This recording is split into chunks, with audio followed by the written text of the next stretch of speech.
જે રીતે ભ્રષ્ટાચારમાં અગાઉ પણ કર્યા, ખુલીને નહીં બોલો ત્યાં સુધી મૂંઝવણ થશે ને લોકોમાં આવી ગેરસમજો ફેલાશે. મનસુખભાઈ ખુલીને ક્યારે બોલશે? જો આ 75 લાખની જે વાત છે એ સ્વાભાવિક છે કે અધિકારીઓ પણ એક અધિકારી છે, કર્મચારી છે, એની બી કેટલીક બધી મર્યાદા હોય છે. આખો મામલો મેં સરકારમાં મોકલ્યો છે. સરકાર સરકારી રીતના તપાસ કરે છે. 75 લાખ જે આમ આદમી, હું બહુ સ્પષ્ટ કહું છું કે આમ આદમી પાર્ટીના નેતાએ એ માંગ્યા છે અને ત્યાર પછી અધિકારી રજા પર જતો રહ્યો છે. જેને જિલ્લાના વડાને ઉચ્ચ અધિકારીને જે જાણ કરી એ અધિકારી જતો કે એને બહુ ધમકાવવામાં આવે છે. આખી સ્થિતિ ત્યાંને જે ઘણા લોકોને ખબર નથી. ત્યાંની એક એવી ટોળકી છે કે આવા અધિકારીઓ કોઈ પણ રીતના કોઈક વાત લીકેજ કરે તેને કોઈ રીતના હેરાન કરવાનો. અને ભૂતકાળના વિડીયો છે અધિકારીને બેફામ પ્રકારની આમ આદમી પાર્ટીના લોકો જે ગાળાગાળી કરે છે. તો આ સ્થિતિ છે. એટલે સ્વાભાવિક છે કે કેટલીક વખતે અમારી મર્યાદા હોય છે. એમને કાલે હું નામ બોલી દઉં કે જિલ્લાના કયા અધિકારીએ મને આ 75 લાખની વાત કરી. એનું પણ મારું ભવિષ્ય વિચારવું પડે ને. આપણે દર્શનાબેનની પણ વાત કરી કે એમને કોઈ ડર બેસી ગયો, એવો સ્પષ્ટ આપનું બી નિવેદન છે. તો એવો કયો ડર આપને લાગે છે કે જે દર્શનાબેનને છે અને એમને પછી છેલ્લે આટલું બધું નિવેદનો કર્યા? કઈ કહી શકાય તો કેવડિયા કોલોનીની અંદર ગરડેશ્વર વિસ્તાર છે કે કેવડિયા વિસ્તારની અંદર કેટલાક જે બાંધકામો થયા છે ચોક્કસ એમને જમીન રાખીને બાંધે, પણ કેટલીક જગ્યાએ એવું છે કે કેટલીક સરકારી જમીનમાં પણ થોડો ભાગ આવી જાય છે, બીજું કોઈ પ્રાઇવેટ જમીન પણ આવી જાય છે. આમાં પણ 5 સ્ટાર જેવી હોટલો બની ગઈ છે.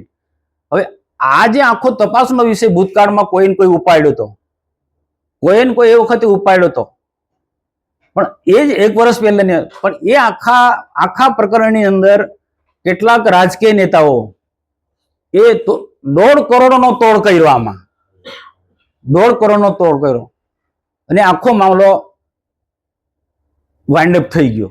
તો આ પ્રકારના જો વિસ્તારની અંદર જે ઘટના ઘટતી હોય તો ત્યાંના ધારાસભ્ય દર્શનાબેનને કેમ ખબર ના પડે?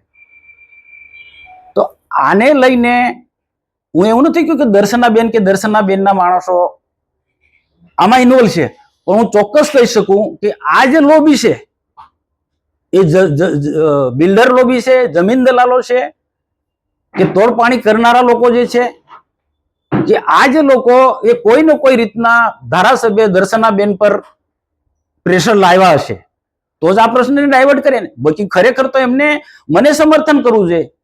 મહત્વનો પ્રશ્ન તો આ તો બધું ગૌણ છે, પણ મહત્વનો પ્રશ્ન એ હતો કે દેશના પ્રધાનમંત્રી નરેન્દ્રભાઈ મોદી સાહેબના 2 કાર્યક્રમોને લઈને જે ધારાસભ્ય ચૈતર વસાવાએ જે આરોપ કર્યો છે ખોટા ખર્ચા અને મીડિયા સમક્ષ બધી વાતો, એનો જવાબ આપવો જોઈતો હતો દર્શનાબેને. એમના વિસ્તારની અંદર આ બધી ઘટનાઓ ઘટે છે. તો આ કોઈક ને કોઈક પ્રકારે આવા લોકોના દબાણના કારણે બેને આખો પ્રશ્ન ડાયવર્ટ કરવા માંગે છે.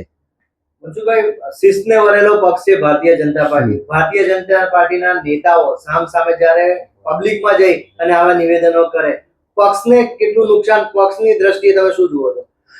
જો મારો એક ઇતિહાસ તમે બધા જાણો છો, ભરૂચના મિત્રો, પત્રકાર મિત્રો તો ખાસ, કે 1998 થી હું ભારતીય જનતા પાર્ટીમાં ચૂંટાઈને જઉં છું. 95 માં સરકારમાં, કેશુભાઈની સરકારમાં મંત્રી પણ હતો.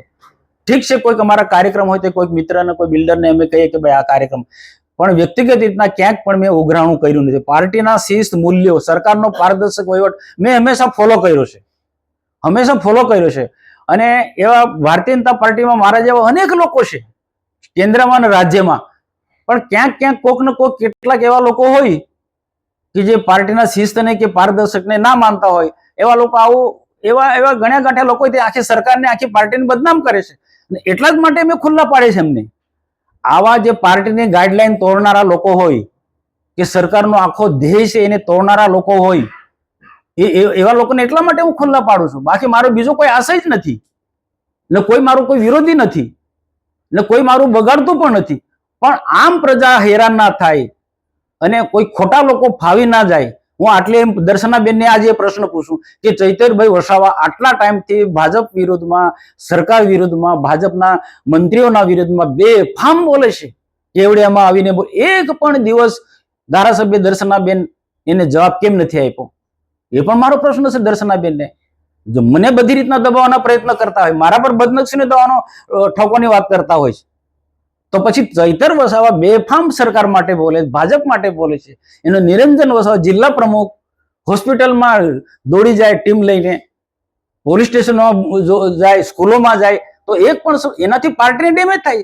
તો આ વખતે દર્શનાબેન કેમ મૌન રહેશે? મારા માટે એટલા બધા ઉછેડે છે, એ મને સમજે છે કેમ ઉછળે છે, પણ એ આવી જગ્યાએ કેમ મૌન સેવે છે? સ્પષ્ટ ચીમકી છે બદનક્ષીના દાવાની. જો બદનક્ષીનો દાવો થાય તો તમારું પગલું શું રહેશે? જો મેં એટલી જ વાત કરી ને, કેટલાક અધિકારીઓ અમને જે માહિતી આપે છે, અમારા કરતા એમનું મારે વધારે વિચારું છું. એટલે હું સમજી વિચારીને, હું મારા કારણે કોઈ અધિકારી હેરાન ના થાય.